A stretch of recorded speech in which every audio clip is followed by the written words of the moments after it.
دوستان عزیزم، درود و مهر. امیدوارم هر کجا این دنیا هستین حال دلتون خوب باشه. اگه دنبال طعمی اصیل و بی‌نظیر از اصفهان هستید، این ویدیو رو از دست ندید. یک غذای سنتی فوق‌العاده خوشمزه که هر لقمه‌اش پر از تاریخ و خاطر است.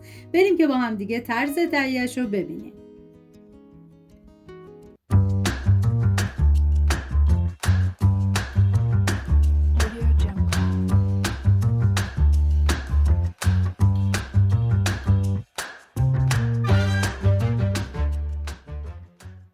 ما برای این غذا نیاز به 400 گرم گوش داریم که میریزم داخل قابلمه همراه با یه تیکه چوب دارچین و مقداری فلفل سیاه.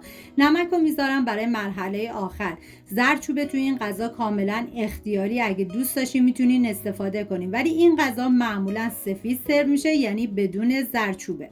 مقداری آب میریزم، زمان میدم تا گوش بپزه.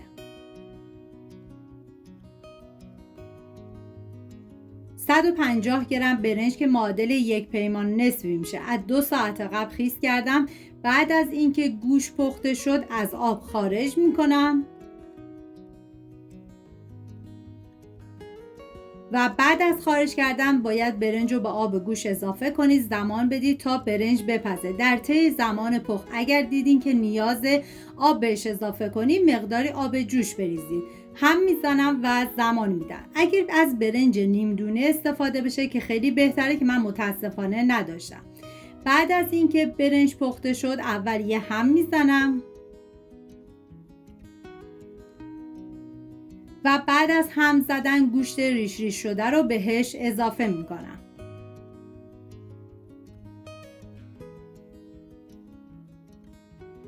هم میذارم تا همه مواد با همدیگه مخلوط بشن. این غذا برای 5 نفر در نظر گرفته شده. شما به اساس تعداد نفرات باید مواد رو کم یا زیاد کنید.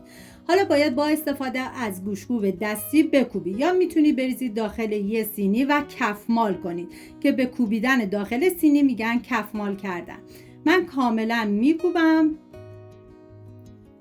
و بعد 20 گرم زیره رو بهش اضافه میکنم و هم میزنم. این غذا با یه ترکیب خاص از زیره طعمی فوق‌العاده به خودش میگیره که باعث میشه هر لقمش لذیذ بشه. زیره نه تنها طعمش خوشمزه تر کرده، بلکه به هضم غذا کمک میکنه. باعث میشه که راحت تر هضم بشه. و در آخر داخل ظرف بریزید و با پیاز داغ تزیین کنید. ممنون که تا آخر ویدیو همراه من بودین. اگر این غذای سنتی رو دوست داشتین ویدیو رو لایک، کانال رو سابسکرایب کنید تا از ویدیوهای جدید با خبر بشید. سپاس از همراهی همیشگیتون. تا درودی دیگر، بدرود.